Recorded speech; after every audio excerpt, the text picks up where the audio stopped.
জঙ্গলে আসার মূল উদ্দেশ্য হচ্ছে আমাদের সান্ডা ধরা, এবং এই কপিলের ছোট ছেলে কি সান্ডাটা ধরতে পারে কিনা সেটাই আজকে আমরা দেখতে যাচ্ছি।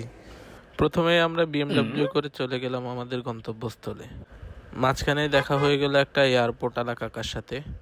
আমাদের উচিত ছিল কাকার এয়ারপোর্ট দিয়েই সেই স্থানে পৌঁছে যাওয়া, কিন্তু কি আর করার, প্লেন আর ভাড়া করা হলো না। বিএমডব্লিউ দিয়ে চলে আসলাম আমরা পাহাড়ের কাছে। পৌঁছানোর সাথে সাথেই দেখলাম কিছু বিষাক্ত গাছের বাগান। ঢিলকে গাছ মেরে পেরে আনলাম কিছু বিষাক্ত ফল জাম। সান্ডাকে ধরার পূর্ব প্রস্তুতি হিসেবে নিয়ে নিচ্ছিলাম কিছু জড়িবুটি। এরপরে পাহাড়ের হিসু দিয়ে আমরা হেঁটে হেঁটে চললাম সান্ডার উদ্দেশ্যে।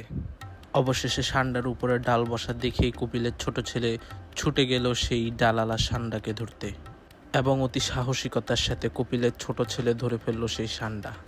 সান্ডা ধরার পরে কপিলের বড় ছেলেকে ছাড়াই আমরা ঝর্ণার শিশুর পাশে বসেই খেয়ে ফেললাম সেই সান্ডাটিকে। সান্ডা খাওয়ার পর সান্ডাকে হজম করার জন্য চলে গেলাম সমুদ্রে।